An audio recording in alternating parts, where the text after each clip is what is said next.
Hello everyone and welcome back to History and Games. Today we're going to talk about Ghost of Tsushima Iki Island and how this expansion might tie into real history. By the way, if you haven't already played Ghost of Tsushima, please do so. It's a fantastic game. Now we don't know a ton about the story for Iki Island so far, but according to the announcement trailer and developer interviews, we do know that during or after the events of Ghost of Tsushima, a female Khan and shaman known as the Eagle has taken over the Japanese island of Iki. This gravely concerns Sakai Jin, the game's hero, and his allies because it means the Mongol invasion of Japan isn't over. Thus, Jin travels to Iki, or rather, travels back to Iki, in order to liberate the island. You see, it turns out that Iki hides a very dark secret about Jin's family. What is it? Well, we'll have to play and see. But why did Sucker Punch decide to use Iki, a real island near Tsushima, as a backdrop for their new story? Well, it's probably because this island has a fascinating, if tragic, real-life history that ties into the Mongol invasions of Japan, and this history could easily be woven into Jin's story. And that's what we're going to talk about today. But don't worry, there are no major story spoilers for the game. And if you haven't already done so, check out my first video on the real-life history of Ghost of Tsushima to better understand the Mongolian invasions of 1274 and 1281. So in the original Ghost of Tsushima, the player helps Jin stop the army of Kublai Khan from conquering his home island. But in reality, Kublai's forces absolutely crushed the vastly outnumbered samurai defending Tsushima. Then after securing the island, the invaders sailed on to Iki. And this is where history takes a very dark turn. The defense of Iki Island had been delegated to a man named Taira Kagetaka, a proud samurai and military governor who may have been related to the famous Taira clan, which lost the Genpei War a century earlier as recorded in the Tale of the Heike. When the Mongols arrived on the northwestern shores of Iki on November 13, 1274, the military governor immediately dispatched a message begging the main samurai contingent gathered at Hakata Bay on the nearby island of Kyushu to send reinforcements. In the meantime, Kagetaka had non-combatants take refuge in his castle called Hinotsume and led a small force of around 100 samurai to try and stop the invaders. Unfortunately, Kagetaka and his troops were horribly outnumbered. Thus, the Japanese suffered heavy casualties and were forced to retreat.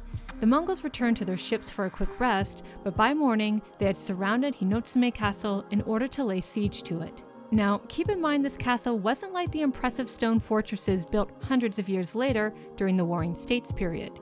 This circular structure, surrounded by a moat, was likely made of earth and wood, so it's not too surprising the Mongols managed to breach one of the castle gates before being thrown back by the desperate samurai who were fighting for all they were worth. But when an enemy arrow caused a fire to break out inside the castle, things started to look grim.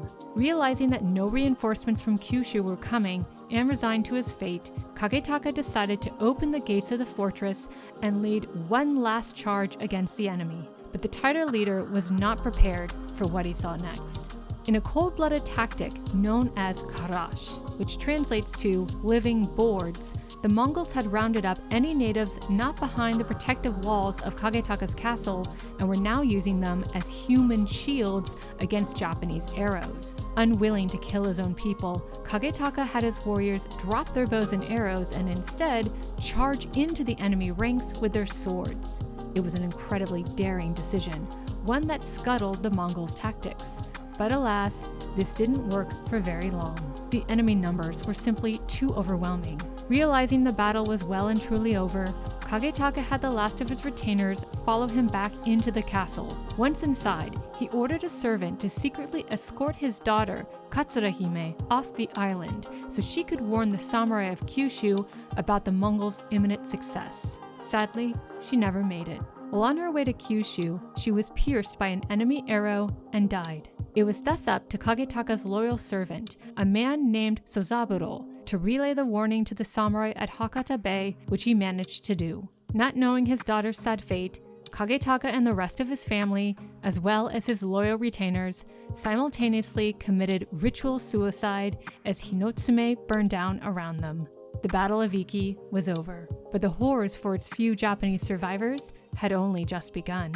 For example, the women of Iki were rounded up and their hands pierced by daggers so that a rope could be run through the holes. The women were then stripped naked and strung up on the side of the enemy's ships, like a gruesome human necklace. This may sound like an outrageous story, but there is mention of a similar punishment meted out by a 5th century Korean king in the Nihon Shoki.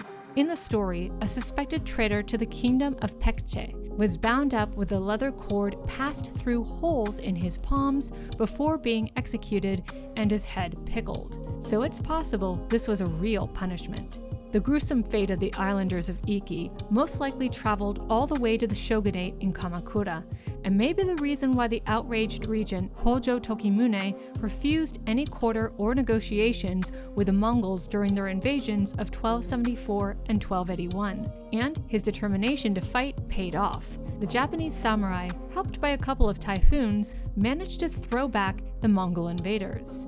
And on a side note, after the Meiji Restoration, Taira Kagetaka's heroic last stand was officially recognized by the government, and he was deified in Shinjo Jinja, a Shinto shrine that you can still visit on the island of Iki today. Now, it's not clear how or even if these real-life events will play out in Ghost of Tsushima. Will Taira Kagetaka be in the game? Will his daughter?